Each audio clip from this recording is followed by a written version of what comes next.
The Hurricane's eye was passing over Norfolk Naval Base when Maria Delgado made the impossible shot.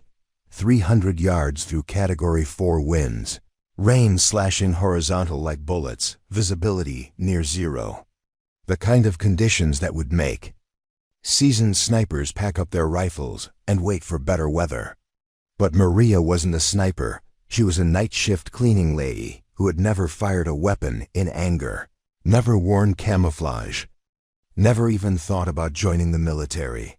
Preparing and narrating this type of story took us long efforts and hard work. So if you are enjoying the story, please consider subscribing to our channel. She was also, at that precise moment, the only thing standing between a team of Navy SEALs and certain death. The muzzle flash from the terrorist's rifle lit up the darkness across the flooded courtyard like lightning, and Maria's response was immediate, instinctive, and absolutely perfect. One shot. The enemy sniper's body tumbled from the radio tower into the churning waters below. Lieutenant Commander Jake Morrison, flat on his belly in 6 inches of storm water, watched through his night vision scope as the impossible happened. The woman in the blue janitorial uniform, hair whipping in the wind, worked the bolt of what looked like a maintenance rifle with the smooth precision of a master marksman. She'd just saved his entire team from an ambush they'd walked straight into. Who the hell is that? Petty Officer Chun whispered through the his voice barely audible over the howling wind. Morrison had no idea. All he knew was that 30 seconds ago, they'd been pinned down by enemy fire from an elevated position.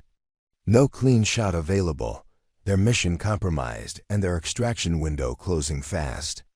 The woman had appeared from nowhere, literally crawled out of a maintenance shed with a rifle that probably hadn't been fired in years, and done what 3 trained military snipers couldn't manage in the chaos of the storm. The base had been evacuated 12 hours earlier as Hurricane Elena bore down on the Virginia coast. Only essential security personnel were supposed to remain, along with the classified research team that had triggered this entire nightmare.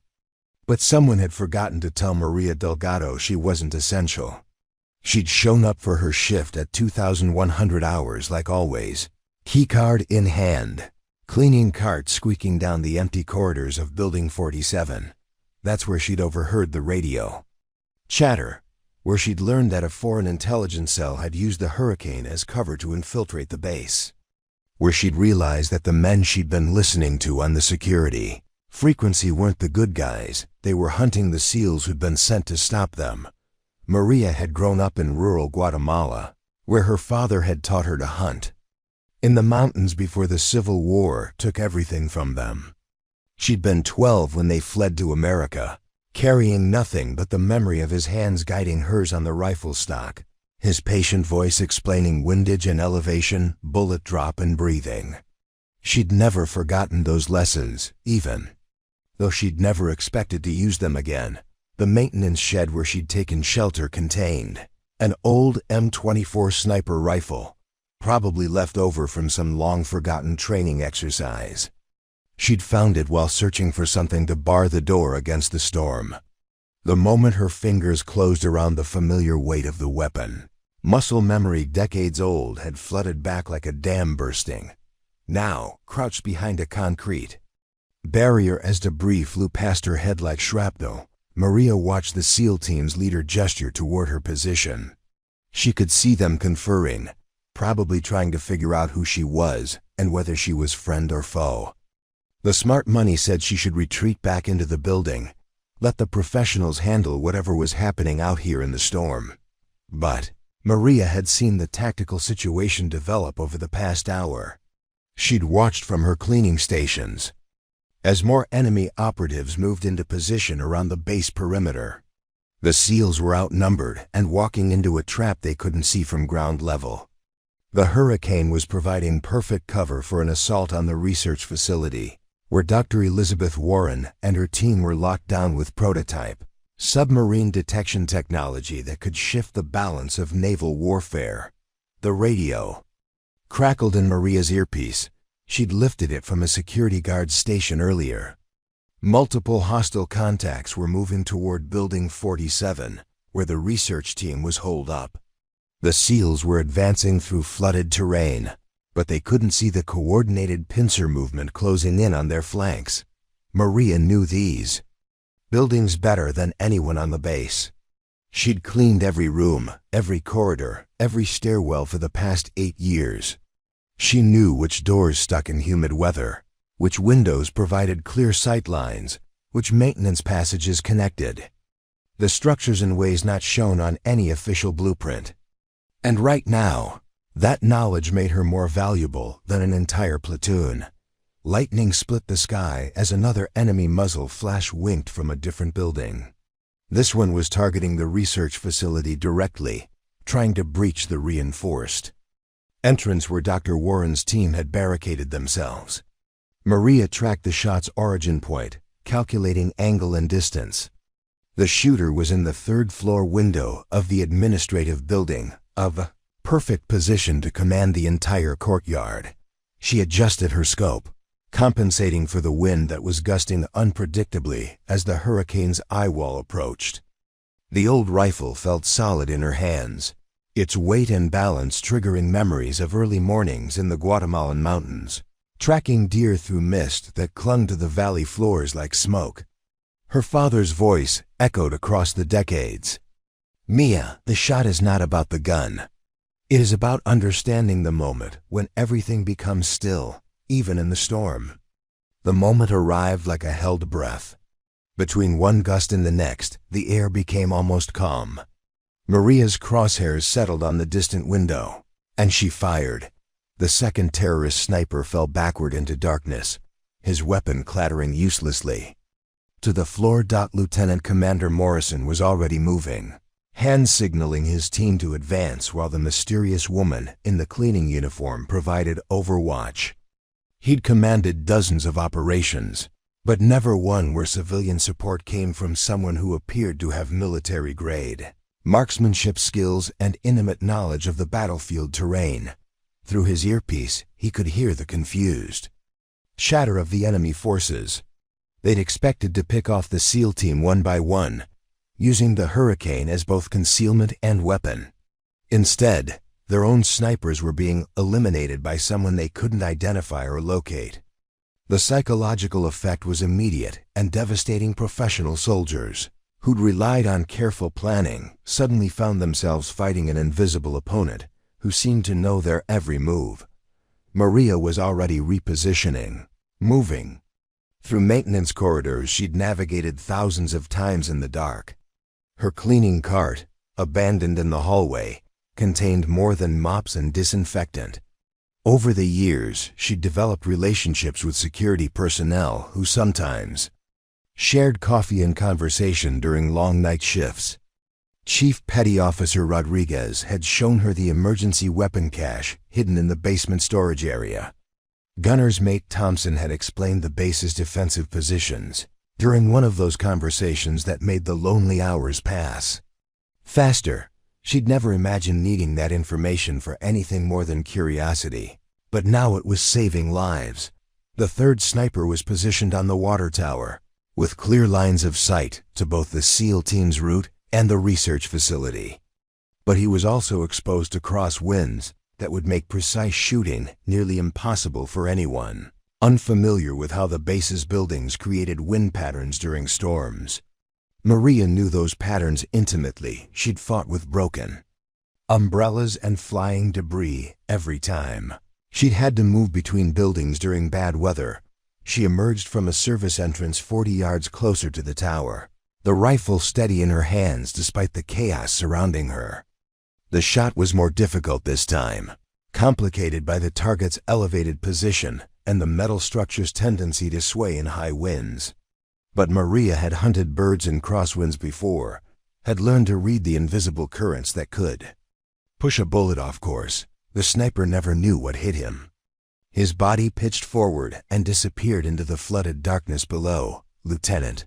Commander Morrison's voice came through on the captured radio frequency. "Unknown friendly.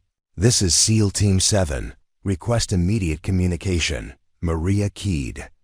The radio, her voice steady despite the adrenaline coursing through her system. This is Maria. I'm the cleaning lady for Building 47. I think they're trying to get to the research team." There was a long pause before Morrison responded. "Maria, I need you to stay exactly where you are." "We're going to—" "Negative," Maria interrupted, surprising herself with the military terminology. "More hostiles approaching from the south. I can see them from here, but you can't. They're using the storm drain access points."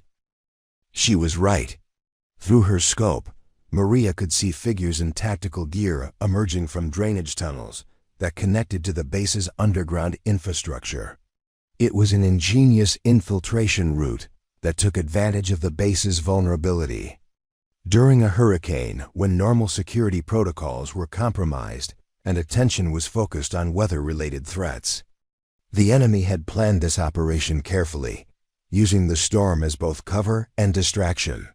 But they hadn't counted on someone who knew every hidden corner of the base, someone who could move unseen through maintenance areas and had the shooting skills to turn their own tactics against them.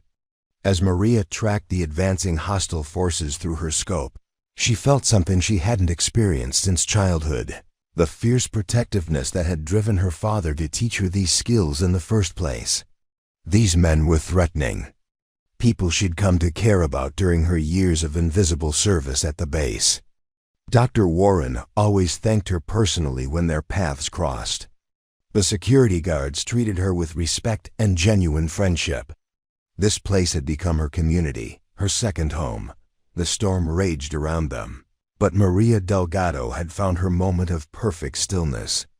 And in that moment, she was no longer just the cleaning lady. She was the guardian these people never knew they needed.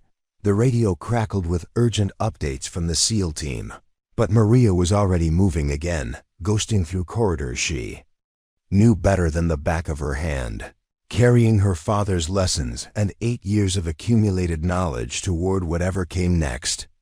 Outside, Hurricane Elena continued her assault on the Virginia coast, but inside the storm's fury, a different kind of force had awakened, one that would change everything anyone thought they knew about.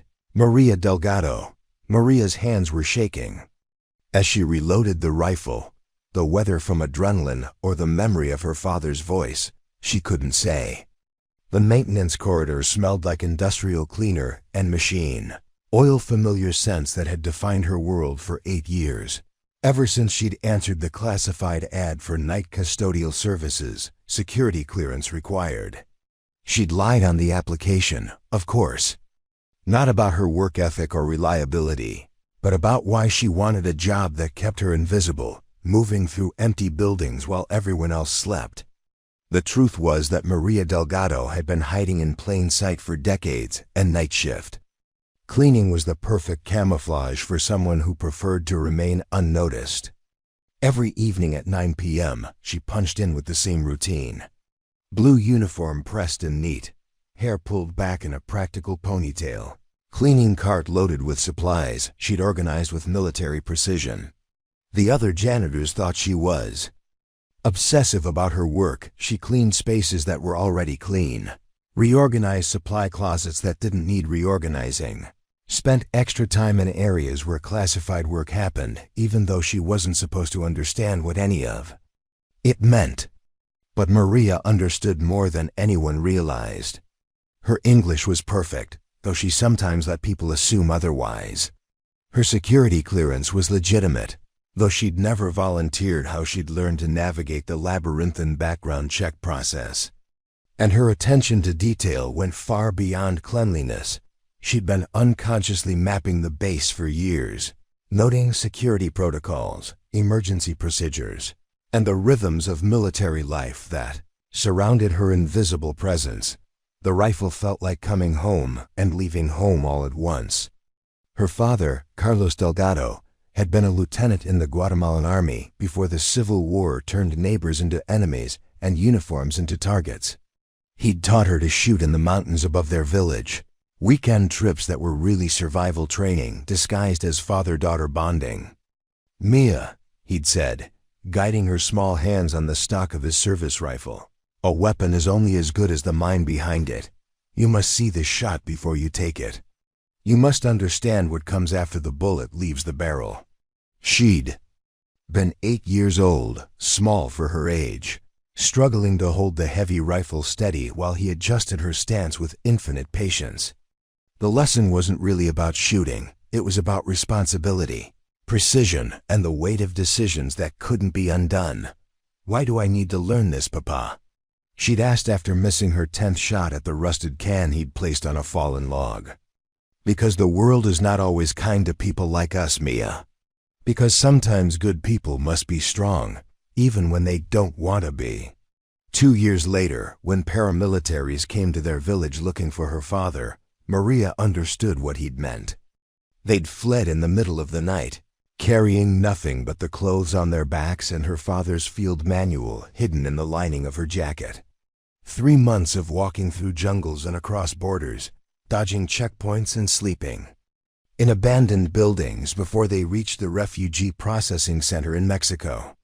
Her father had died there, in a camp hospital that smelled like disinfectant and despair, succumbing to an infection that proper medical care could have cured easily.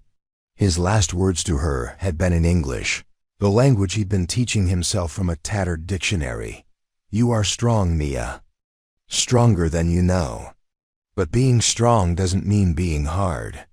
Maria had been 12 years old when she arrived in Norfolk, Virginia, as part of a refugee resettlement program. Her sponsor family, the Johnsons, were kind people who worked hard to help her adjust to American life. They enrolled her in school, helped her with homework, took her to church on Sundays. But they never asked about the nightmares that woke her screaming, or why she sometimes stood at the window for hours, watching for threats that existed only in her memory. High school had been a careful balance of fitting in while staying invisible. She'd been a good student, not exceptional enough to draw attention, not struggling enough to require intervention. She'd played soccer because it was expected, dated boys because it was normal, applied to community college because it was the path that led away from questions about her past. But at night, alone in her bedroom, she'd practice the lessons her father had taught her. Dry firing with an imaginary rifle, calculating distances and wind patterns, memorizing the contents of his field manual until she could recite ballistics tables from memory. It was her way of keeping him alive, of honoring the skills he'd died trying to pass on. After high school, she'd drifted through a series of jobs that required no explanations and left no impressions. Waitressing, retail work, temporary office assignments, anything that paid the bills and allowed her to remain professionally invisible. She'd lived in small apartments, driven old cars, kept her circle of friends deliberately small and shallowed out the cleaning job at Norfolk Naval Base had been an accident of timing and circumstance. She'd been working at a commercial cleaning company when they'd won the contract for non-sensitive areas of the base. Her supervisor, Mrs. Chun, had noticed Maria's reliability and attention to detail, and when a position opened up for someone with security clearance potential, she'd suggested Maria apply. The background investigation had been terrifying and liberating at the same time. For the first time in her adult life, Maria had been forced to tell the truth about her childhood, her family, her journey to America. The investigators had been surprisingly understanding, her father's military service and their refugee status, actually supported her application rather than hindering it. But getting the clearance was only the beginning. The real challenge had been learning to navigate a world where her invisibility was simultaneously her greatest asset and her deepest isolation. 8 years of night shifts had taught her the rhythms of the base like a second heartbeat. She knew that Dr. Warren worked late on Tuesdays, surviving on coffee and determination, while she tried to solve problems that kept her country submarines hidden from enemy sensors. She knew that Lieutenant Peterson, the duty officer, had a daughter with asthma and often stepped outside to take worried phone calls from his wife. She knew that the security guards rotated every 4 hours, but that Rodriguez and Thompson bent the rules slightly, extending their shifts by 15 minutes. so they could brief their replacements properly. These people had become her community without ever realizing it. They nodded when they saw her, sometimes shared small talk about the weather or weekend plans, treated her with the casual friendliness reserved for familiar fixtures in their professional landscape. But they didn't really see her, didn't understand that she absorbed everything: conversations, procedures, concerns, fears. Maria had told herself that was enough. That belonging could be measured in small acknowledgments and the satisfaction of keeping their world clean and functional. She'd built a careful life around being useful without being noticed, valuable without being known.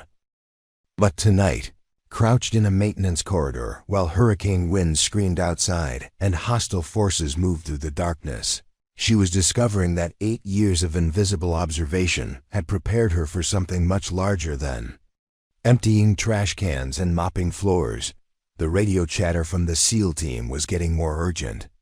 They'd identified at least 6 more enemy operatives moving through the base, using storm drainage tunnels and emergency access routes that most people didn't know existed. But Maria knew them all. She'd used those same routes during severe weather. When moving between buildings above ground became dangerous. She also knew something else. The SEALs couldn't. The exact location of Dr. Warren's research team. Not just Building 47, but the specific safe room in the basement where emergency protocols required them to shelter during security incidents. The room had reinforced walls and independent air circulation, but only one exit: a vulnerability that the enemy forces were probably trying to exploit. Maria's cleaning duties had taken her into that basement dozens of times. She knew the ventilation shaft that connected to the main HVAC system, the emergency power panel that could be accessed from an adjacent utility room, the water main that could be shut off to create pressure drops throughout the building. More importantly, she knew the blind spots in the security camera coverage and the maintenance passages that would allow someone to approach the safe room undetected. The enemy operatives were good, but they were working from architectural plans and satellite reconnaissance.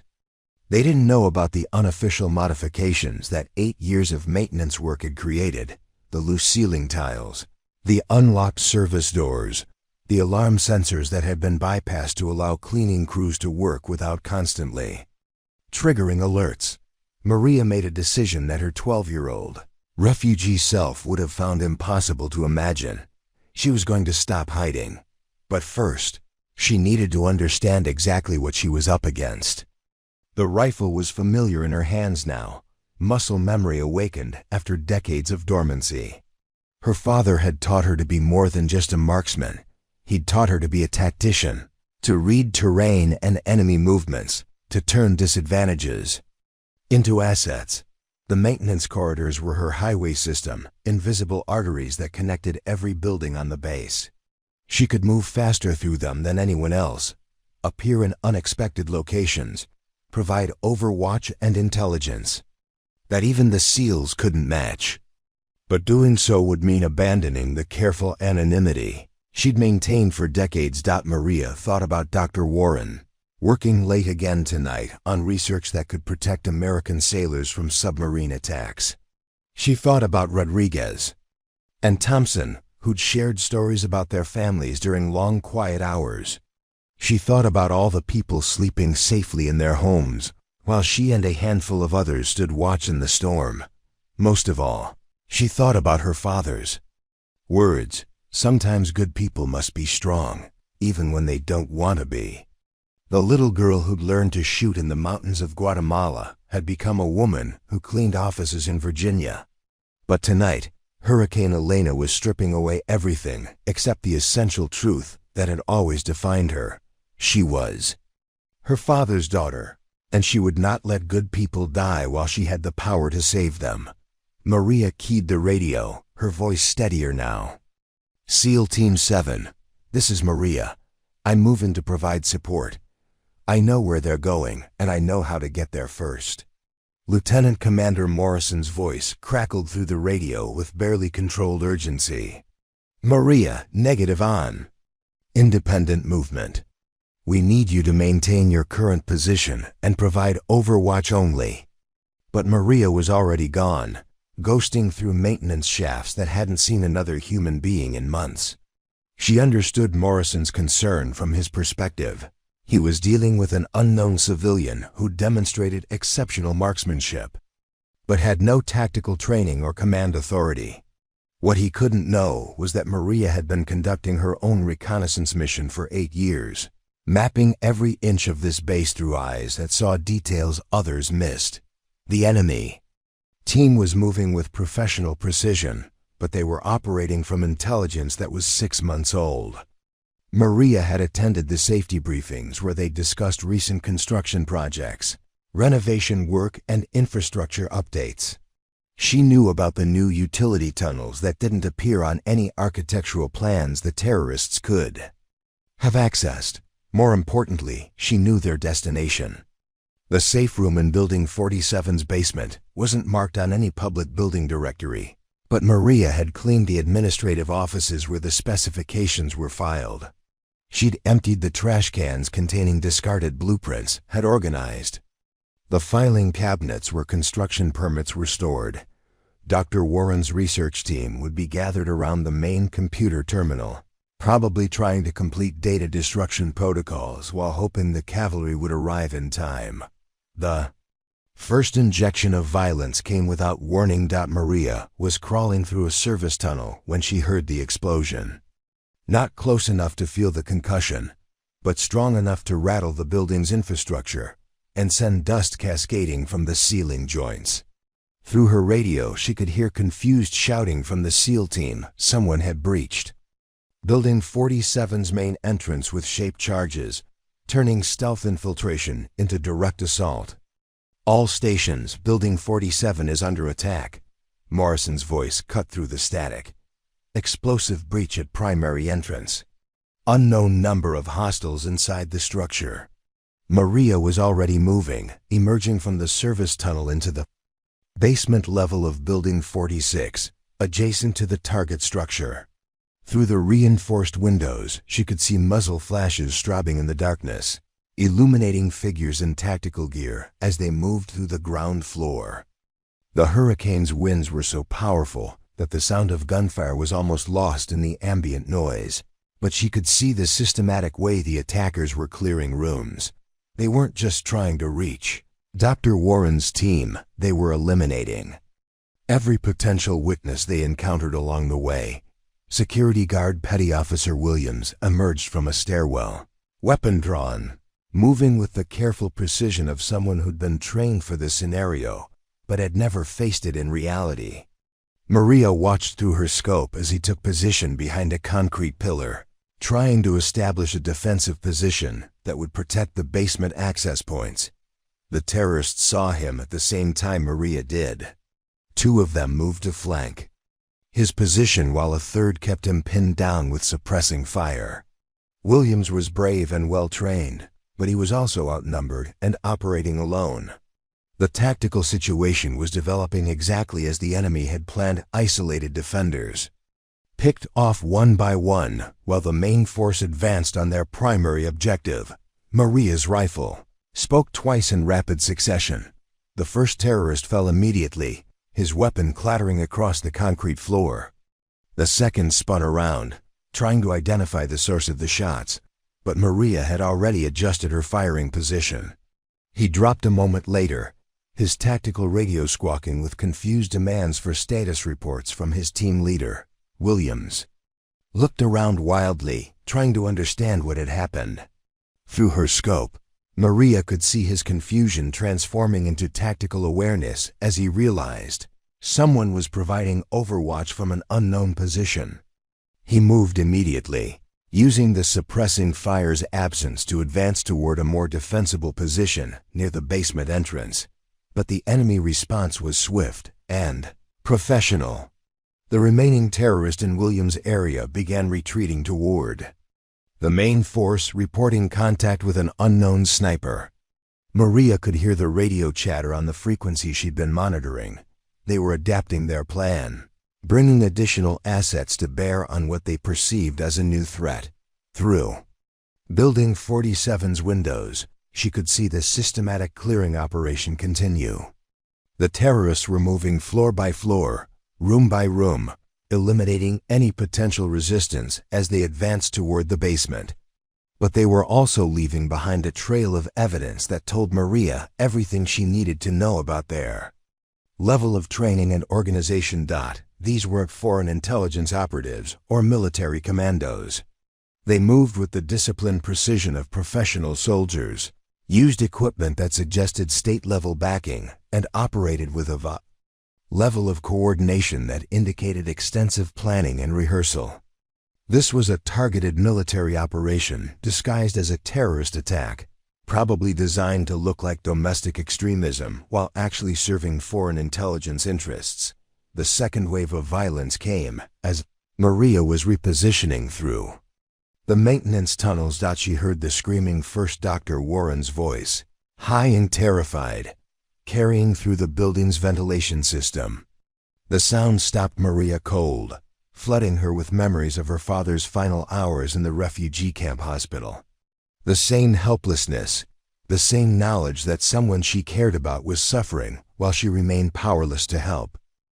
But this time, she wasn't powerless. Maria emerged from an access panel directly above the basement level of Building 47, moving through ceiling spaces that her cleaning duties had made familiar. She could hear voices below, speaking in accented English that confirmed her suspicions about the attackers' origins. They'd reached Dr. Warren's research team and were demanding access to the computer systems. "The encryption keys," a voice was saying with cold professionalism. "Provide them now, or we begin with the youngest member of your team." Through a ventilation grate, Maria could see the scene developing in the safe room. Dr. Warren and 4 other researchers were secured with zip ties, while 3 terrorists in full tactical gear stood over them. One of the attackers had a laptop connected to the main computer terminal, probably running decryption software designed to break into the submarine detection system. Maria recognized everyone in the room. Dr. Warren, who always worked late and treated cleaning staff with genuine respect. Dr. Sarah Chun, a young postdoc who reminded Maria of herself at that age, brilliant, dedicated, and trying to prove herself in a world that often overlooked quiet competence. Dr. Michael Torres, who kept family photos on his desk and talked proudly about his daughter's soccer achievements. Dr. Jennifer Adams, who'd once helped Maria troubleshoot a computer problem in the supply office and refused to accept thanks for the kindness. These people weren't just research subjects or security assets. They were her community, the closest thing to family she'd allowed herself to have since arriving in America as a frightened refugee. The tactical situation was impossible. 3 armed professionals in a reinforced room with clear lines of sight to all entrances and hostages positioned as human shields. Any conventional assault would result in civilian casualties, and the cramped quarters made precision shooting almost impossible. But Maria wasn't thinking conventionally anymore. 8 years of invisible maintenance work had taught her that every building had vulnerabilities known only to the people who kept it functioning. She knew about the emergency water shutoff valve that would cause immediate pressure drops throughout the facility. She knew about the electrical panel that could be selectively tripped to create darkness in specific areas. Most importantly, she knew about the ventilation system modifications that had been installed during last year's renovation project. The safe room had independent air circulation, but it drew fresh air from the main building HVAC system through a series of filters and sensors. The intake valve could be accessed from a maintenance panel in the adjacent utility room, a panel that Maria had keys to, and knowledge that no one else possessed. What she was considering violated every instinct she'd developed about remaining invisible and uninvolved.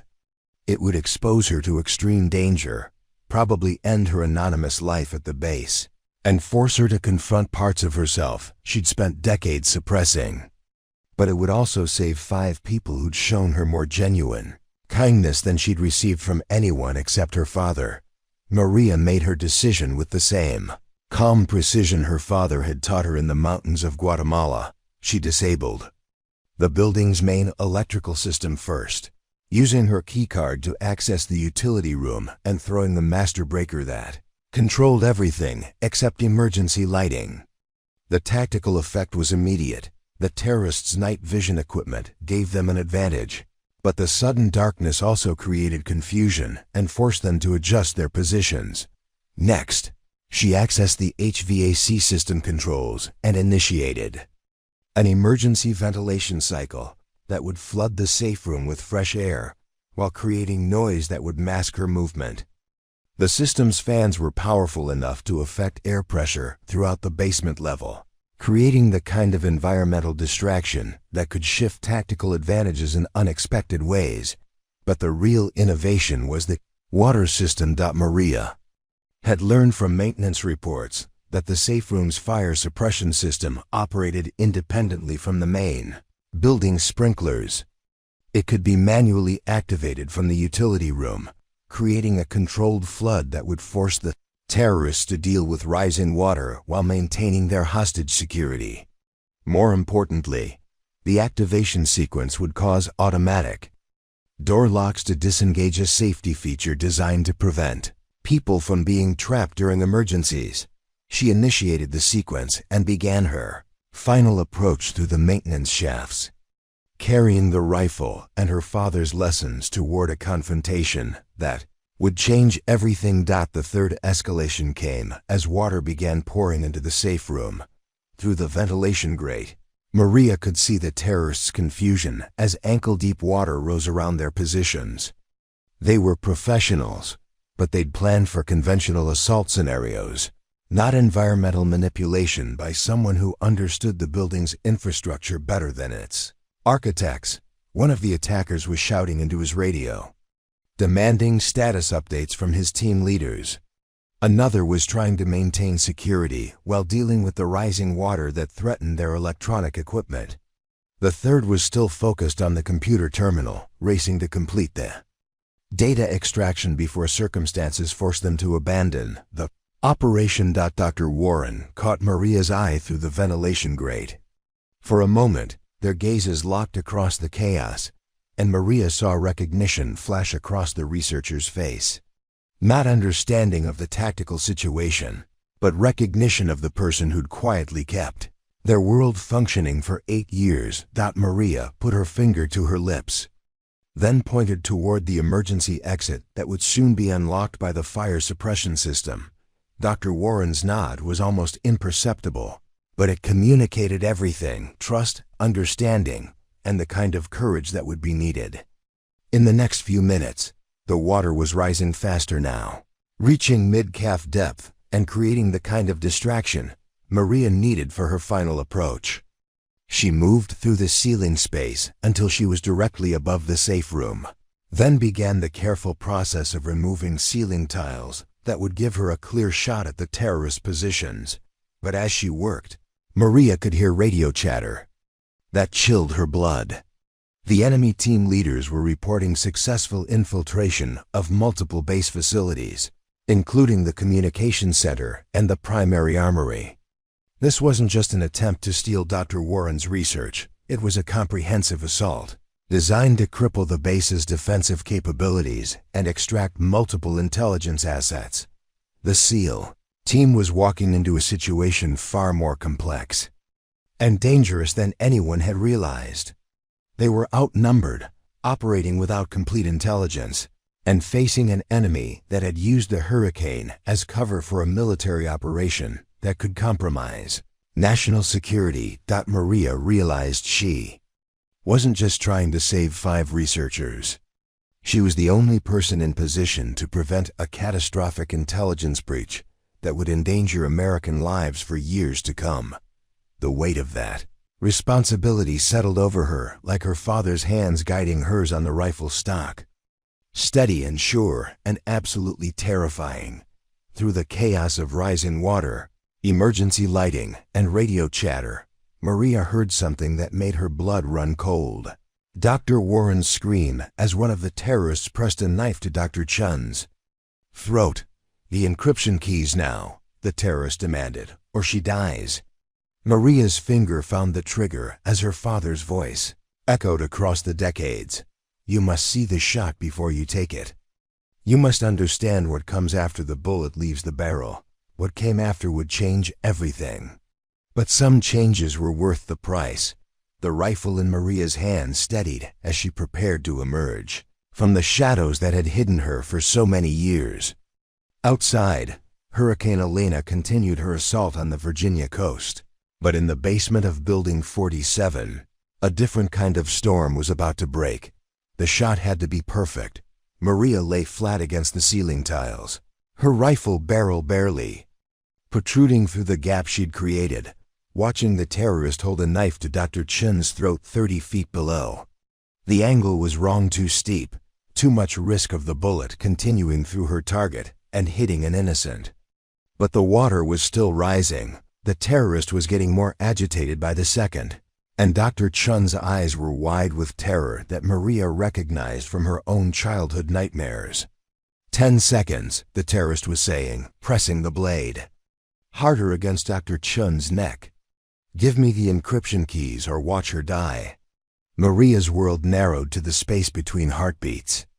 Her father had taught her that the perfect shot wasn't about the rifle or the bullet. It was about understanding the moment when all variables aligned into a single point of possibility.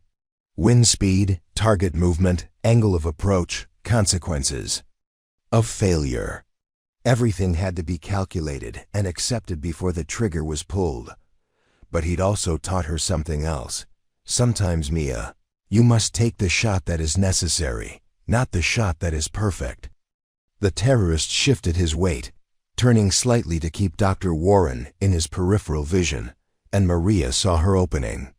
Not perfect, but possible.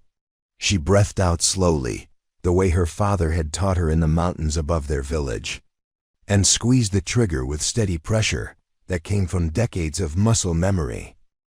The bullet took the terrorist in the shoulder, spinning him away from Dr. Chun and sending the knife clattering across the flooded floor. The impact wasn't fatal. Maria had aimed for displacement rather than elimination, trying to create an opportunity rather than simply eliminate a threat. Chaos erupted in the safe room. The other two terrorists spun toward the ceiling, weapons raised, trying to locate the source of the shot. Dr. Warren immediately threw herself toward the emergency exit, which had unlocked automatically when the fire suppression system activated. Dr. Chun rolled away from her injured attacker, scrambling toward the computer terminal where classified data was still being extracted. But Maria was already moving, dropping through the ceiling tile opening with the rifle in her hands and landing in knee-deep water with a splash that sent ripples across the flooded room. The terrorist she'd shot was trying to reach his weapon with his uninjured arm, while his two companions were bringing their rifles to bear on her position. "Federal agent," Maria shouted, surprising herself with the authority in her voice.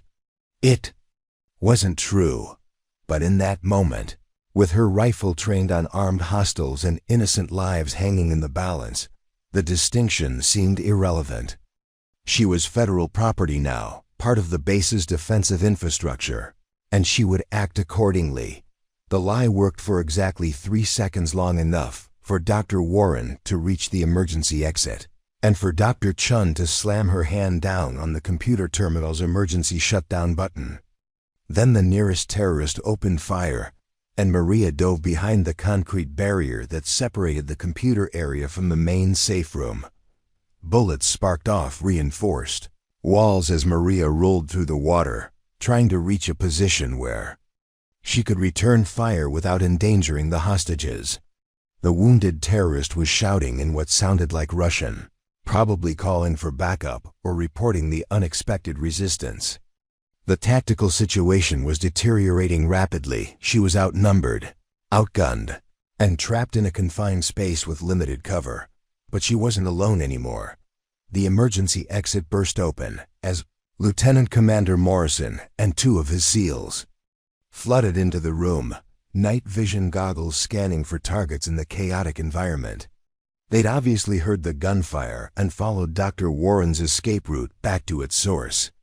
The terrorists found themselves caught between Maria's position and the SEAL team's superior firepower. The firefight was brief and decisive. Professional soldiers with clear rules of engagement and overwhelming tactical advantage didn't waste time on dramatic confrontations. Within 30 seconds, all 3 terrorists were down, their weapons secured, and the immediate threat neutralized. Morrison waded through the receding water toward Maria's position, his weapon lowered but ready. In the emergency lighting, she could see his expression shifting from tactical alertness to confusion as he took in her appearance, a woman in a soaked blue janitorial uniform, holding a military rifle with obvious competence, having just engaged multiple armed hostiles in close-quarters combat. "Ma'am," he said carefully, "I need you to identify yourself and explain your presence in this facility." Maria stood slowly, keeping her rifle pointed at the floor, but maintaining a ready position. Around them, the other SEALs were securing the area and checking on the research team. Dr. Warren was speaking rapidly into a radio, probably briefing base security on the situation. Dr. Chun was examining the computer terminal, trying to determine what data might have been compromised. "My name is Maria Delgado," she said, her voice steadier than she'd expected. "I'm employed by Norfolk Naval Base as night custodial staff.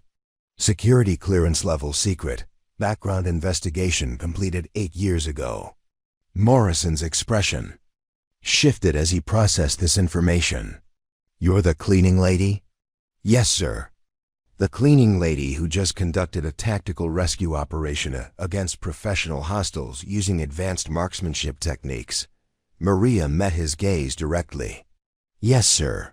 There was a long moment of silence as Morrison tried to reconcile what he was seeing with what he thought he knew about civilian capabilities. Behind him, Petty Officer Chun was whispering something that sounded like "holy shit" before catching himself and resuming professional bearing. Dr. Warren approached their position, her lab coat soaked and torn, but her expression focused with the intensity Maria had observed during late-night research sessions. "Commander Morrison, this woman saved our lives. She disabled the building's systems to create tactical advantages, provided overwatch during our evacuation, and engaged multiple armed hostiles to protect classified research." "Dr. Warren," Morrison said without taking his eyes off Maria, "are you telling me that our unknown friendly, the sniper who's been eliminating enemy positions across the base, is a member of your custodial staff?" "That's exactly what I'm telling you." Morrison keyed his radio. "Base Command, this is SEAL Team 7. Building 47 is secure. Research team safe. Hostile forces neutralized. We have an unusual situation that requires immediate debrief."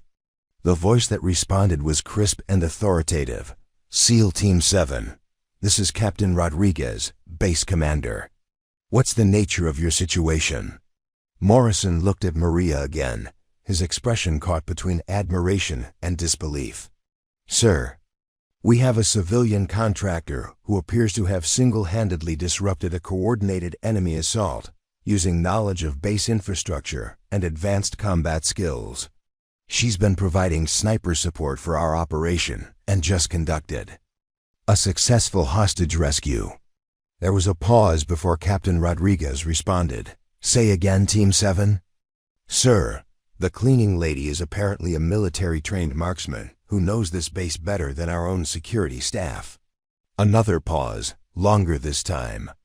"Team 7, secure your position and maintain operational security.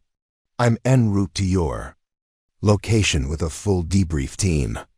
Nobody discusses the situation outside official channels until further notice." Dr. Warren was studying Maria with the same intensity she usually reserved for complex technical problems. "How?" she asked simply.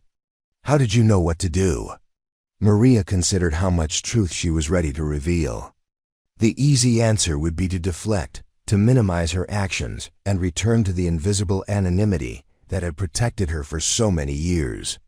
But standing in the flooded safe room, surrounded by people whose lives she'd just saved, she realized that invisibility was no longer an option.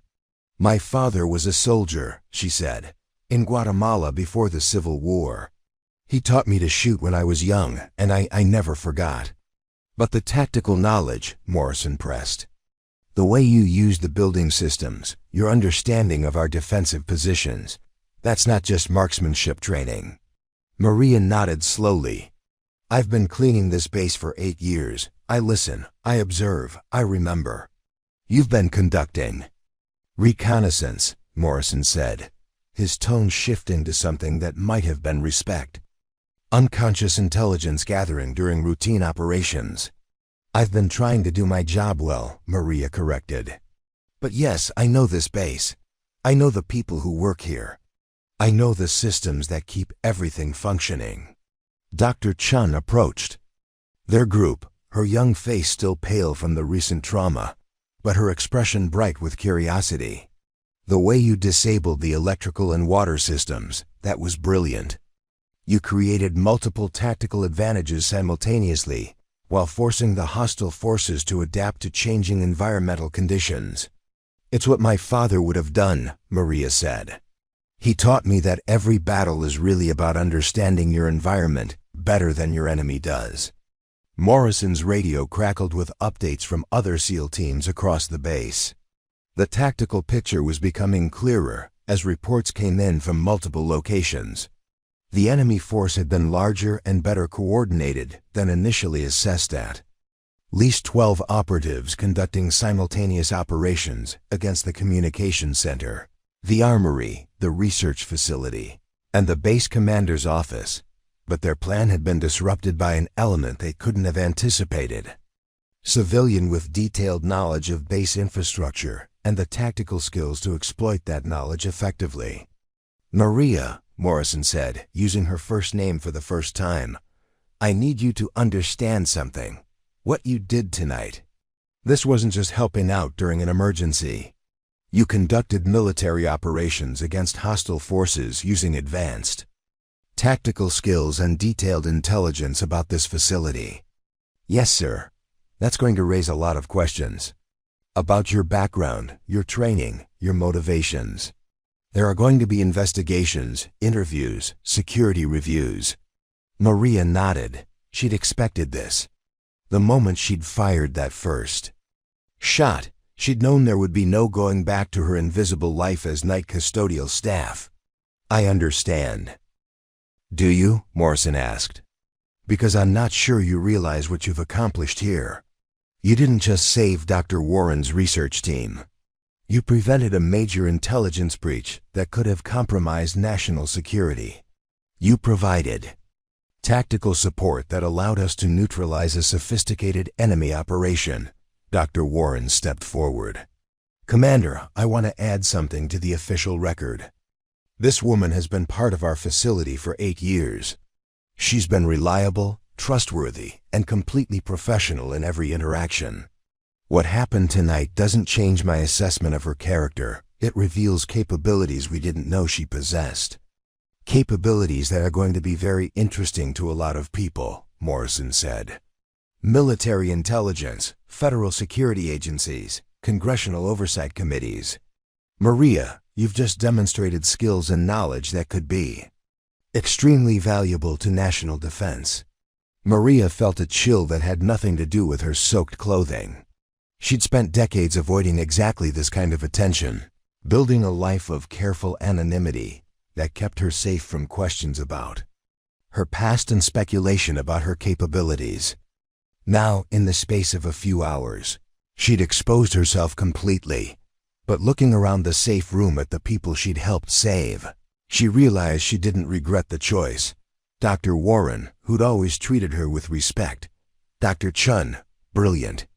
And young and alive because Maria had acted instead of hiding. Dr. Torres and Dr. Adams, who would go home to their families because someone had been willing to step out of the shadows. "Sir," she said to Morrison, "I did what I thought was right. I protected people I care about, and I helped defend this base against enemies who wanted to harm America. If that creates complications for my life, I'll deal with them." Morrison smiled for the first time since she'd met him. "Maria, I think you're going to find that the complications might be more opportunities than problems." The radio crackled again. "All stations, this is Base Command. Hurricane Elena's eye wall is passing. Expect extreme wind conditions for the next 40 minutes. Then gradual clearing.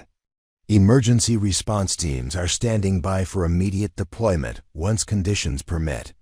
Through the safe room's small windows, Maria could see the storm beginning to change character.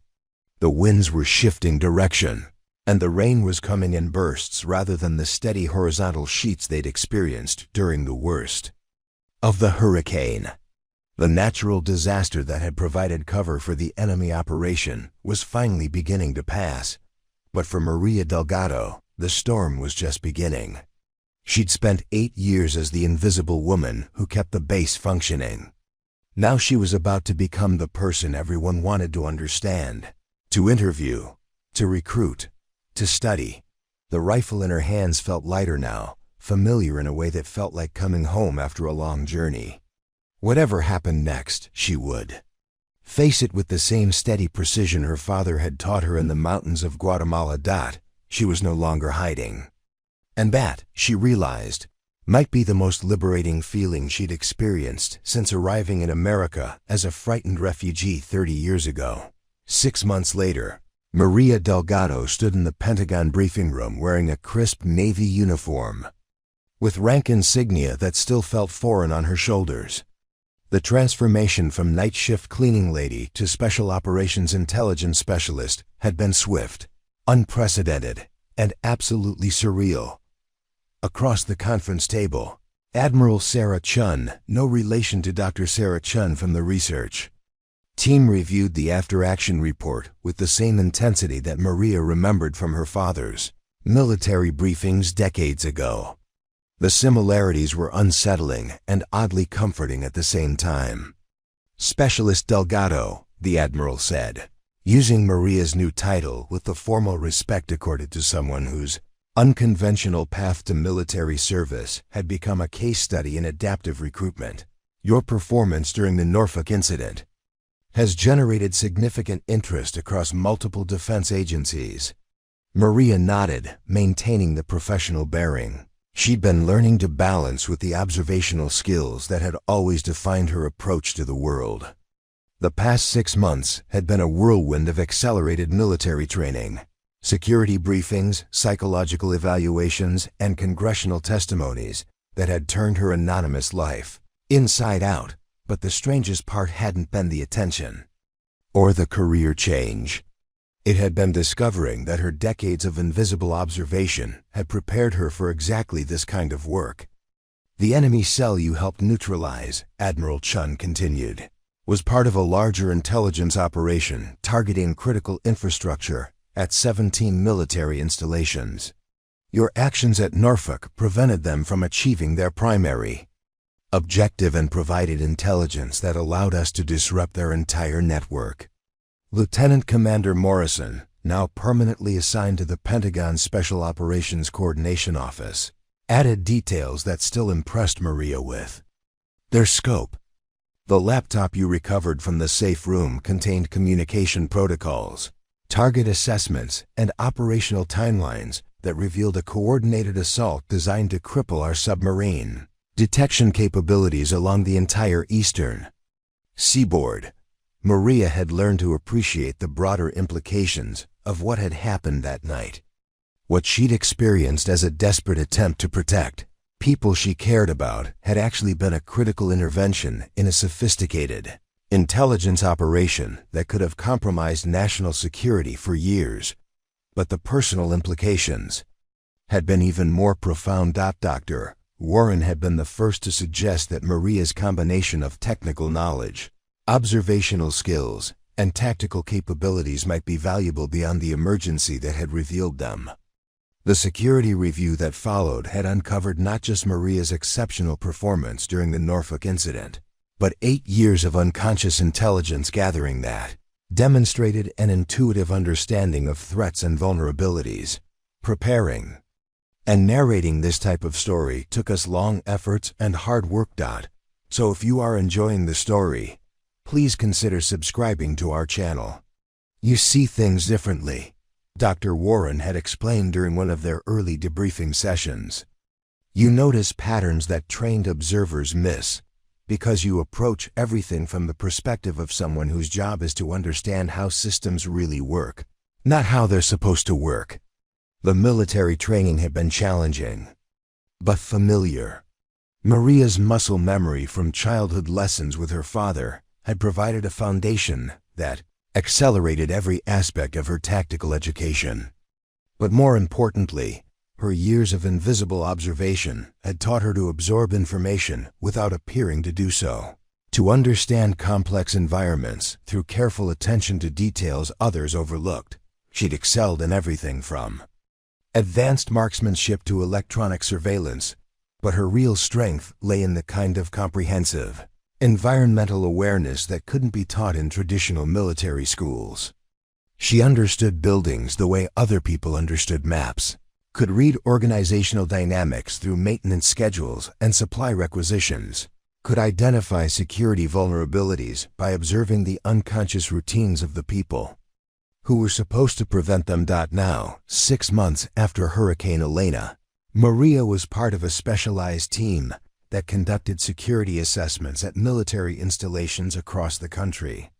Her official designation was Infrastructure Security Analyst, but her actual role was more complex and unprecedented.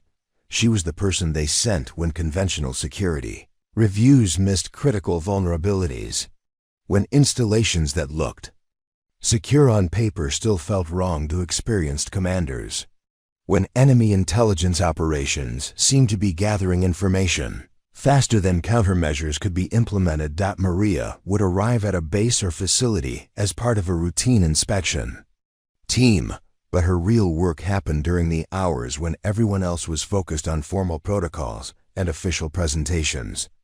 She would observe maintenance routines, talk to cleaning staff and security guards, examine the invisible support systems that kept complex installations functioning, and invariably, she would identify weaknesses that no one else had noticed. At Quantico, she discovered that the visiting officer quarters could be accessed through utility tunnels that weren't included in any security assessment. At Pearl Harbor, she'd realized that civilian contractors working on network infrastructure had inadvertently created data access points that bypassed official monitoring systems. At Norfolk, her old home base, she'd identified modifications to the storm drainage system that could be exploited by anyone with detailed knowledge of the base's underground infrastructure. Each assessment had resulted in immediate security improvements and, more importantly, new approaches to vulnerability identification that took advantage of perspectives traditionally excluded from formal security planning. The Norfolk Model, as it was being called in defense planning circles, involved integrating long-term civilian employees into security assessment teams. People who'd spent years observing daily operations from positions of invisible support often possessed insights that formal training couldn't provide. But for Maria, the most meaningful changes had been personal. Lieutenant Commander Morrison had become not just a professional colleague, but a mentor who understood the challenges of adapting military training to unconventional career paths. He'd helped her navigate the cultural transition from civilian contractor to military specialist, while ensuring that her unique perspective wasn't lost in the process of formal integration. Dr. Warren had become a friend whose respect meant more to Maria than any official recognition she'd received. Their conversations over coffee in the Pentagon cafeteria often felt like extensions of those late-night encounters in Building 47, when Maria had been invisible custodial staff and Dr. Warren had been the dedicated researcher working to protect American sailors. Most importantly, Maria had reconnected with parts of herself that she'd spent decades suppressing. The tactical skills her father had taught her in the mountains of Guatemala were no longer painful memories to be avoided. They were professional capabilities that served a larger purpose. Her ability to observe and understand complex environments was no longer just a survival mechanism, it was a strategic asset that contributed to national defense. The refugee child who'd learned to hide in plain sight had become a military specialist whose job was to see what others missed. The transformation felt like coming full circle, but in a direction she never could have anticipated. Captain Rodriguez, her former base commander at Norfolk, had been promoted to admiral and now oversaw the program that Maria's success had inspired.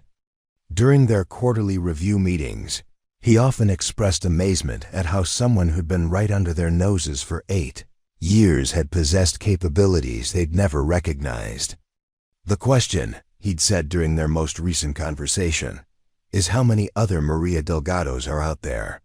How many people in invisible support roles have insights and abilities that could contribute to our mission if we just knew how to recognize and develop them?" It was a question that had led to systematic changes in how the military approached civilian contractor integration, background utilization, and talent identification. The Delgado Protocol now required security assessments to include interviews with long-term support staff, from maintenance workers to administrative assistants to food service personnel. The program had already identified dozens of people with valuable insights and several with exceptional capabilities that had gone unrecognized for years. A former Army medic working as a hospital janitor who'd been conducting informal threat assessments based on patient patterns. A retired Air Force electronics technician employed as a school custodian who'd identified communication vulnerabilities in base family housing. A Navy veteran working cafeteria service who'd noticed unusual patterns in personnel behavior that suggested potential security concerns. Each discovery reinforced the lesson that Maria had learned during Hurricane Elena. The people who keep institutions functioning often understand those institutions better than the people who officially run them. But the changes extended beyond military applications. Maria's story had become a case study in business schools, law enforcement academies, and emergency management programs. Organizations across both public and private sectors were beginning to recognize that institutional knowledge often resided in unexpected places, with people whose perspectives had been systematically undervalued. The woman who'd spent 8 years emptying trash cans and mopping floors had inadvertently demonstrated that security, effectiveness, and innovation could be dramatically improved by paying attention to insights from positions of invisible support. Congressional testimony had been the most surreal aspect of Maria's new visibility.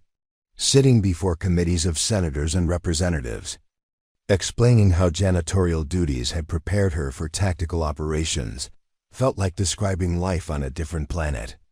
But the questions had been serious, and the attention genuine lawmakers struggling to understand how national security could be improved by better integration of perspectives they'd never considered. Specialist Delgado, Senator Patricia Williams, had asked during one particularly memorable hearing, "What would you say to other people in support roles who might have valuable insights but don't know how to share them?" Maria had thought about that question for a long time before answering. "I would say that paying attention is never wasted effort. Understanding your environment, caring about the people around you, being ready to act when action is needed. Those aren't just job skills. They're ways of being in the world that matter more than most people realize." The answer had been quoted in newspapers, shared on social media, and referenced in policy discussions about civilian-military cooperation. But for Maria, it simply reflected the lessons her father had taught her in the mountains of Guatemala. Competence, observation, and readiness were forms of service that transcended official titles or formal recognition. Now, sitting in the Pentagon briefing room as Admiral Chun outlined her next assignment, Maria felt the same calm focus that had carried her through Hurricane Elena. The work was different. This time she'd be assessing security vulnerabilities at submarine bases along the Pacific coast. But the fundamental approach remained the same. She would observe, she would listen, She would understand systems and people and environments from the perspective of someone whose job was to keep things functioning. And when she identified weaknesses or opportunities, she would act with the steady precision her father had taught her. Decades ago, the refugee child had become a military specialist. The invisible cleaning lady had become a recognized expert in security assessment. But Maria Delgado was still, fundamentally, the person who paid attention when others overlooked details, who cared about communities even when she remained on their periphery, who was ready to step out of the shadows when circumstances demanded action. Outside the Pentagon windows, the Virginia autumn was painting the landscape in colors that reminded her of late shifts at Norfolk Naval Base. When she'd watched the sun rise over buildings, she'd spent the night keeping clean and safe. It felt like a lifetime ago, but also like yesterday. The storm had passed, but its effects continued to ripple outward in ways that were still being discovered. And Maria Delgado, no longer hiding in plain sight, was ready for whatever came next. Maria stood on the observation deck of the USS Virginia, watching the sunrise paint the Pacific Ocean in shades of gold and crimson that reminded her of those early mornings at Norfolk Naval Base. But this time, she wasn't watching through the windows of buildings. She'd spent the night cleaning. She was aboard the most advanced attack submarine in the world, returning from a classified mission that had utilized skills she'd never imagined possessing. Commander Sarah Chun. Dr. Chun had joined the Navy after completing her postdoctoral research. Emerged from the ship's communications center with a tablet displaying the latest intelligence reports. The young woman who'd been held at knife point during Hurricane Elena had become a formidable naval officer whose technical expertise in submarine detection systems was matched by an intuitive understanding of maritime tactics. "Maria," she said, using the informal address that reflected their unique relationship, part professional colleagues, part survivors of shared trauma, part unlikely friends whose paths had converged during a moment that changed both their lives. "We've got confirmation from Pearl Harbor. The network you identified in the Vladivostok operation has been completely dismantled." Maria nodded, feeling the familiar satisfaction that came from work completed successfully. The mission had been complex, using her civilian contractor cover to infiltrate a shipyard facility where foreign intelligence operatives were gathering technical specifications for American submarine technology. Her role had been to identify security vulnerabilities while appearing to conduct routine facility assessments, then provide intelligence that allowed military assets to neutralize the threat. It was exactly the kind of operation that would have been impossible for conventional military personnel, but perfectly suited to someone who understood how to remain invisible while observing everything. The enemy had never suspected that the woman conducting mundane inspections of their facility's cleaning protocols was actually mapping their entire intelligence operation. 3 years of similar missions had established Maria as one of the military's most effective unconventional assets. She operated in the gray spaces between civilian and military, contractor and operator, observer and participant.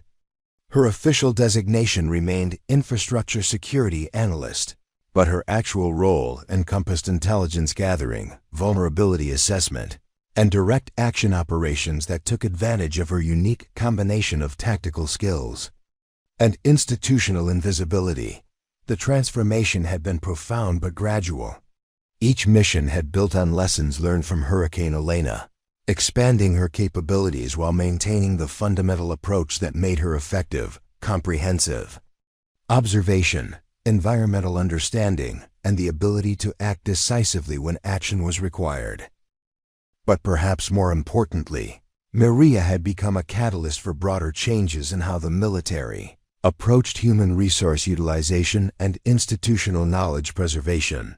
The Delgado Protocol had evolved into a comprehensive program that identified and developed unconventional capabilities across all branches of the military and civilian agencies. Thousands of people in support roles had been evaluated for insights and abilities that could contribute to national security. Hundreds had been recruited for enhanced training and specialized assignments. The results had been remarkable. Security. Vulnerabilities that had persisted for years were identified and corrected. Intelligence operations that had relied on conventional approaches were enhanced by perspectives from people who understood institutions from positions of invisible support.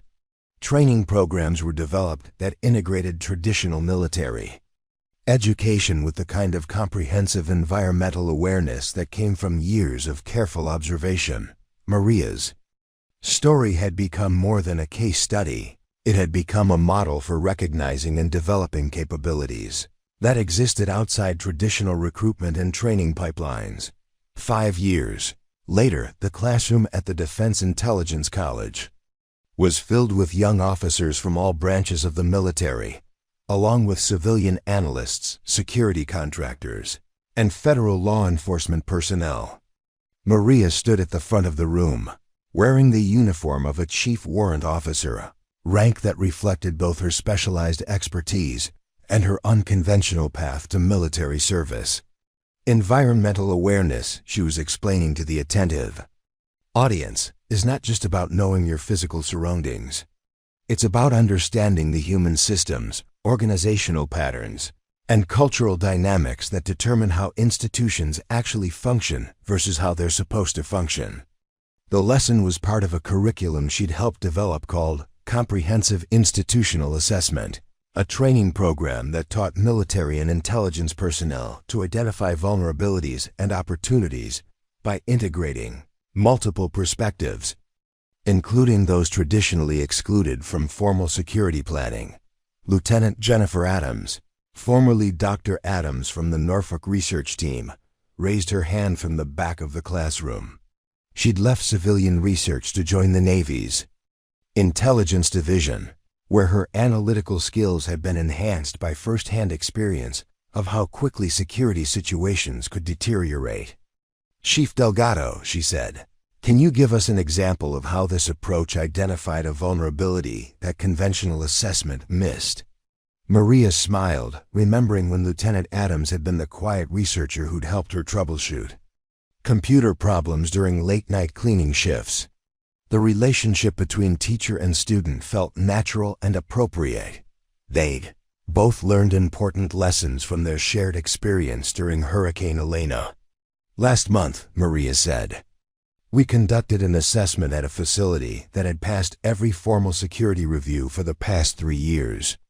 But when we interviewed the night shift maintenance staff, we learned that they'd been observing unusual patterns in building access people working in areas that shouldn't have required after-hours presence, equipment being moved during times when it should have been secured." She walked to the whiteboard, sketching a simple facility layout that illustrated her point. The maintenance staff knew something was wrong, but they didn't have a channel for reporting security concerns that weren't immediate emergencies. The formal security assessments never included interviews with support personnel, so valuable intelligence was being ignored. "What was actually happening?" asked a young Air Force captain whose intense attention reminded Maria of herself during her early training. Foreign intelligence operatives had recruited someone with legitimate access to the facility. They were using after-hours periods to photograph classified materials and copy computer files. The operation had been running for 8 months, completely undetected by conventional security monitoring. The classroom was silent as the students absorbed the implications. A simple conversation with people whose job was to understand facility operations had revealed a security breach that sophisticated electronic surveillance had missed. "The lesson," Maria continued, "is that institutional knowledge often exists in unexpected places. The people who keep organizations functioning, maintenance staff, administrative assistants, food service workers, cleaning crews, often notice patterns and anomalies that formal security protocols don't capture." It was a lesson that had been applied successfully across dozens of installations and agencies. The program had identified security vulnerabilities, prevented intelligence breaches, and improved operational effectiveness by integrating perspectives that had been systematically overlooked. But beyond its practical applications, the approach had changed how the military thought about human capital and institutional knowledge. The recognition that valuable capabilities and insights could exist in any position, regardless of formal training or official responsibilities, had led to more inclusive and effective approaches to talent identification and development. After class, Maria walked across the campus to her office in the Special Operations Research Center, where she spent her time between field assignments developing new assessment protocols and training materials. The work was intellectually challenging and professionally satisfying, but it also felt like a natural extension of the observational skills that had defined her approach to life since childhood. Her desk was covered with reports from recent assessments, congressional correspondence about program expansion, and academic papers analyzing the Delgado method from perspectives ranging from organizational psychology to counterintelligence theory. The woman who'd spent decades avoiding attention had become the subject of extensive, scholarly analysis, but the most meaningful items in her office were personal: a framed photo of her father in his Guatemalan army uniform, a letter from Dr. Warren describing her latest research successes, and a small ceramic tile that Dr. Chun had given her as a memento of their shared experience during Hurricane Elena. The tile bore a simple inscription: "Sometimes good people must be strong, even when they don't want to be." 10 years later, the ceremony at Arlington National Cemetery was small but significant. The dedication of a memorial honoring civilian contractors who had served with distinction in support of military operations. Maria stood with other honorees, wearing civilian clothes for the first time in years, feeling oddly formal without her military uniform. The memorial recognized people whose contributions to national defense had often gone unacknowledged: translators who'd risked their lives supporting combat operations, technical specialists who developed critical capabilities under dangerous conditions, support personnel who'd provided essential services in hostile environments.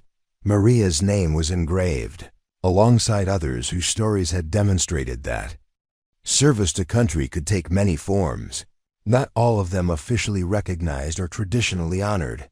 Admiral Rodriguez, now retired but still involved in defense policy development, delivered the dedication speech with the same crisp authority. Maria remembered from her early days at Norfolk Naval Base. "The people we honor today," he said, "remind us that capability, dedication, and courage are not limited to those who wear military uniforms or carry official designations. They represent the broader truth that national defense is a collective responsibility that requires contributions from citizens whose service may be invisible but is never insignificant." After the ceremony, Maria walked among the headstones of Arlington with Lieutenant Commander Morrison, now a full colonel whose career had been enhanced by his association with unconventional operations and innovative personnel development programs. "Do you ever wonder," he asked as they paused at the tomb of the unknown soldier, "what would have happened if you hadn't shown up for work that night during Hurricane Elena?" Maria considered the question that she'd been asked many times over the past decade. The ripple effects of that single decision to continue her cleaning shift despite the evacuation order had been enormous and unpredictable. The research team might have been killed or kidnapped. The intelligence breach might have compromised submarine operations for years. The broader security vulnerabilities that her actions had revealed might have remained unaddressed. But beyond the tactical implications, her decision to step out of the shadows had catalyzed changes in how the military approached human resource development that had benefited thousands of people and improved national security in ways that were still being discovered. "I think," she said finally, "that someone else would have done what needed to be done. Maybe not the same way, maybe not with the same results, but good people find ways to serve when service is needed." It was a philosophy that had guided her transformation from invisible cleaning lady to recognized expert in security assessment. But it was also a reflection of lessons learned much earlier in the mountains of Guatemala, where her father had taught her that strength, observation, and readiness were forms of service that transcended official recognition. They walked in comfortable silence, past memorials to conflicts that had shaped American history, each representing moments when ordinary people had been called to extraordinary service. Maria felt connected to that tradition, not because of her rank or position, but because of her willingness to act when action was required. 15 years later, the conference room at the United Nations in New York was filled with security officials, military officers, and civilian experts from dozens of countries. Maria, now retired from active military service, but continuing to work as a consultant for international security organizations, was presenting the latest research on institutional vulnerability assessment to an audience that included representatives from NATO, the European Union, and various national defense agencies. The fundamental principle, she was explaining to the international audience, is that security threats often exploit gaps between formal procedures and actual operations. The people who understand those gaps best are usually the ones whose job is to make the formal procedures work in practice. The presentation was part of a broader initiative to share American innovations in security assessment with allied nations, facing similar challenges from sophisticated intelligence operations and unconventional threats. The Norfolk Model had been adapted and implemented by military organizations around the world, with consistently successful results, but Maria's role had evolved beyond training and consultation. She'd become an advocate for recognizing and developing unconventional capabilities in civilian populations, particularly among refugee and immigrant communities, whose experiences often provided valuable perspectives on security and resilience. Her work with refugee resettlement organizations had identified dozens of people with military or technical backgrounds who could contribute to security and defense initiatives if given appropriate opportunities. Former soldiers, intelligence analysts, engineers, and logisticians who'd been forced to flee their home countries often possessed capabilities that could benefit their adopted nations. The recognition that expertise and dedication could be found in unexpected places had become a core principle of modern security planning. But it had also contributed to more inclusive approaches to immigration and integration policy. After the presentation, Maria met with Dr. Elena Vasquez, a former Colombian Army officer who'd been working as a hospital custodian in Miami while seeking asylum in the United States. Her security assessment of the medical facility had identified vulnerabilities that could be exploited by drug trafficking organizations seeking to target law enforcement personnel receiving treatment. "It's the same principle you taught us," Dr. Vasquez explained as they walked through the UN building toward their next meeting. "Pay attention, understand your environment, be ready to act when action is needed." Maria nodded, recognizing her father's lessons filtered through decades of application and development. The skills that Carlos Delgado had taught his daughter in the mountains of Guatemala had become a methodology that was improving security and safety around the world. But perhaps more importantly, those skills had become a framework for recognizing and valuing contributions from people whose capabilities might otherwise remain hidden or underutilized. 20 years later, the storm clouds gathering over the Caribbean reminded Maria of Hurricane Elena as she stood on the deck of the research vessel Caribbean Explorer, watching weather patterns develop with the experienced eye of someone who'd learned to read environmental changes as tactical intelligence. At 68, she moved with the careful precision of someone whose body bore the accumulated effects of a physically demanding career, but her observational skills remained as sharp as ever. She was part of a joint military-civilian team, studying how climate change was affecting security operations in the region, bringing perspectives developed over 2 decades of unconventional service to new challenges that required innovative approaches. The research vessel was staffed by an international crew that included active military personnel, civilian scientists, and contractors whose expertise ranged from oceanography to counterintelligence. It was exactly the kind of diverse, multidisciplinary team that Maria had helped pioneer during her years, developing assessment protocols that integrated multiple perspectives. Commander David Chun, Dr. Sarah Chun's younger brother who'd followed his sister into naval service, emerged from the ship's communication center with weather updates that confirmed what Maria could already see in the cloud formations building on the horizon. Tropical Storm Fernando is strengthening faster than predicted, he reported to the team assembled on deck. We've got about 6 hours before conditions become too severe for safe operations. The mission was part of a broader study examining how extreme weather events created security vulnerabilities that could be exploited by hostile forces. The lessons learned from Hurricane Elena had demonstrated that natural disasters provided cover for sophisticated attacks on critical infrastructure, and climate change was making such events more frequent and severe. Maria's role was to assess how the security protocols developed over the past 2 decades would need to be adapted for a world where Category 5 hurricanes, unprecedented flooding, and extreme weather events were becoming routine rather than exceptional. The work felt like coming full circle. She was once again using environmental awareness and tactical thinking to identify vulnerabilities and develop protective measures. But now she was part of a recognized profession, working with acknowledged expertise to address challenges that affected global security rather than a single military installation. Dr. Jennifer Adams, now a full professor at the Naval War College and one of the world's leading experts on infrastructure security, joined Maria at the ship's rail as they watched the approaching storm.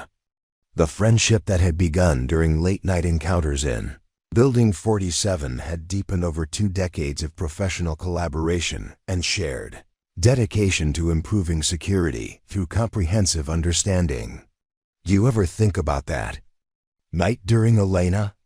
Dr. Adams asked, her voice carrying the same thoughtful intensity Maria remembered from their early conversations.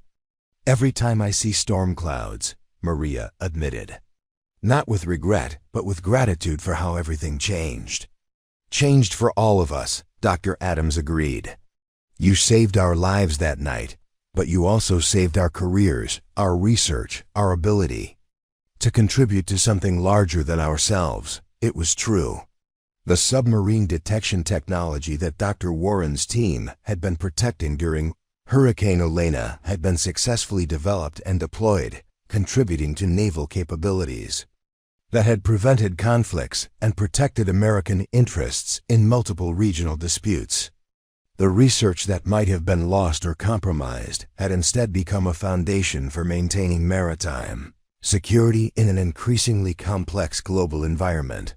But beyond the specific technical achievements, the experience had demonstrated the importance of protecting and developing intellectual capabilities that contributed to national defense. The recognition that researchers, analysts, and technical specialists were strategic assets requiring protection had led to improved security protocols and emergency procedures at facilities around the world. As Tropical Storm Fernando approached the Korean explorer, Maria found herself applying lessons learned during Hurricane Elena to a new situation with different parameters but similar fundamental challenges. The storm would test the ship's equipment, the crew's training, and their collective ability to maintain operational effectiveness under extreme conditions. But she was no longer the isolated cleaning lady who'd faced that challenge alone. She was part of a professional team whose diverse expertise and coordinated capabilities represented decades of institutional learning about how to turn environmental challenges into operational advantages. The storm arrived with the familiar fury that Maria remembered from 2 decades earlier, but this time she was ready for it. Not just prepared with equipment and training, but prepared with the knowledge that she was exactly where she needed to be. doing exactly what she was meant to do. As the Caribbean explorer rode out Tropical Storm Fernando, Maria Delgado reflected on the path that had brought her from the mountains of Guatemala to a research vessel in the Caribbean, from invisible refugee to recognized expert, from night shift cleaning lady to international security consultant. The journey had been unpredictable and often difficult, but it had been guided by principles her father had taught her in childhood. Pay attention, understand your environment, be ready to act when action is needed, and remember that sometimes good people must be strong, even when they don't want to be. Outside, the storm raged with the same elemental fury that had brought her story to the world's attention. But Maria was no longer afraid of storms. She'd learned to read them, to work within them, to use their power for purposes larger than survival. The refugee child had become a guardian. The invisible woman had become a recognized expert. The cleaning lady had become a catalyst for institutional change that had improved security and safety for millions of people around the world. But Maria Delgado remained, fundamentally, the person who noticed what others missed, who cared about communities even when she remained on their periphery, who was ready to step forward when circumstances demanded courage. The storm would pass, as storms always did, but its effects would continue to ripple outward in ways that were still being discovered, carried by people who'd learned to see opportunity in chaos, strength in vulnerability, and service in the willingness to act when action was required. 30 years later, the auditorium at Georgetown University was packed with students, faculty, and distinguished guests who'd come to hear Maria Delgado deliver the annual Distinguished Service Lecture.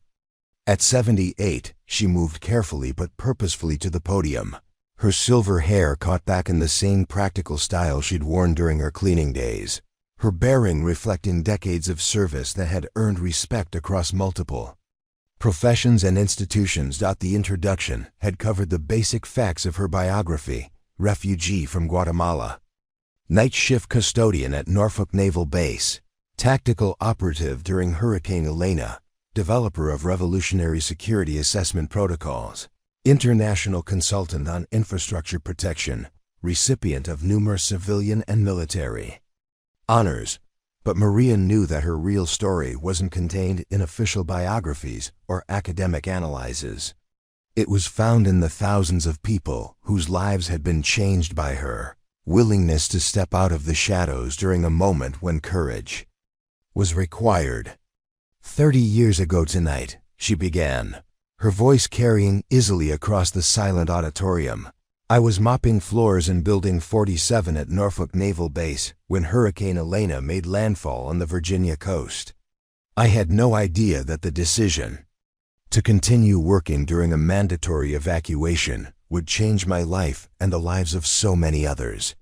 She paused, looking out at the audience that included former colleagues, students she'd taught, military officers whose careers had been influenced by her work, and civilian contractors whose contributions had been recognized because of programs she'd helped establish. The lesson I want to share with you tonight is not about marksmanship or tactical operations, or even hurricane survival.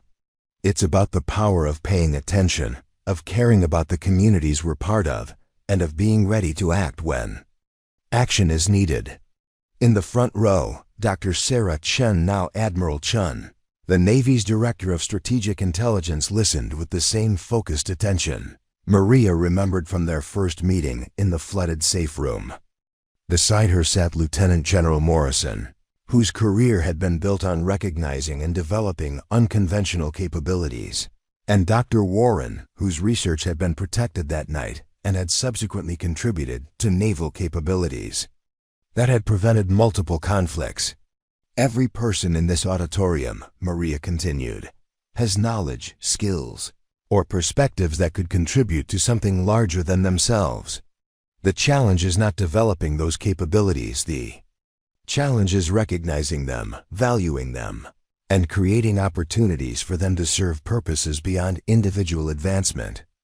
It was a message she'd been sharing for 3 decades, refined through countless presentations, but rooted in the same fundamental insight that had guided her transformation from invisible cleaning lady to international security expert. Capability and dedication existed in unexpected places, and institutions that failed to recognize and develop those assets diminished their own effectiveness. The Georgetown lecture was being live-streamed to audiences around the world, part of a global initiative to share lessons learned from the Norfolk Model with organizations facing complex security challenges.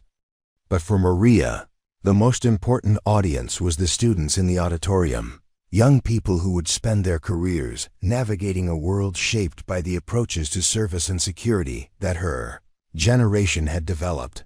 After the lecture, Maria met with a small group of graduate students whose research focused on immigration, security, and institutional development.